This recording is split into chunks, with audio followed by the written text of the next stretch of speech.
आणि CCTV footage नष्ट केले ते आरोपी होऊ शकत नाही. पुरावा नष्ट करणं अगदी बरोबर, त्यांना अद्याप आरोपी का केलं नाही?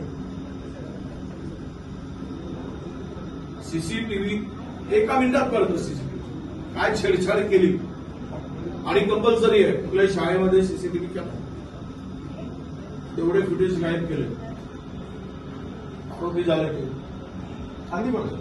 आणि त्यांना पोरी त्या पालकांना मुलीच्या स्पष्टपणे सांगितलं हे घडू शकत नाही, हे सायकल चालवताना घडलं असेल, हे शब्द वापरलाय, हे सायकल चालवताना घडलं असेल, आमच्या शाळेत घडलं नाही.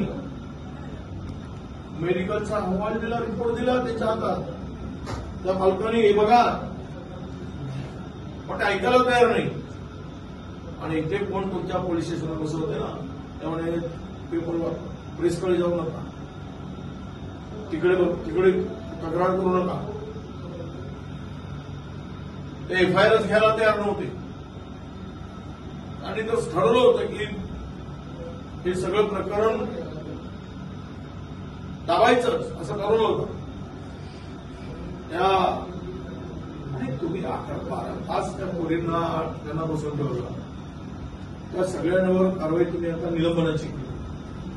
कारण म्हणजे ह्यामध्ये पोलीस अधिकारीचा मध्ये तुम्हालाही माहित आहे, तुम्ही एवढे सिनियर ऑफिसर आहात, तुम्हाला तुमचं आयुष्य गेलं. स्पष्ट आहे, त्यांना सुद्धा आरोपी करू शकता की तुमच्या पोलिसला कोण ऑफिसर होते तिकडे त्यावेळेचे, त्यांना आरोपी करायला पाहिजे. कारण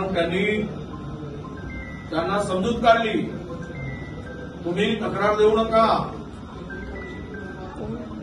येईल ते चौकशीमध्ये. तुम्ही जर त्या दोनही पोरींच्या पालकाचे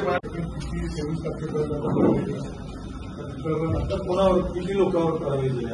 आता जो मुख्य आरोपी आहे त्याच्यावर कारवाई झाली. पुढचे जे आरोपी आहेत त्यांना ही घटना समजली आणि पोलिसांना तात्काळ कारवाई, तर ते आरोपी होतात.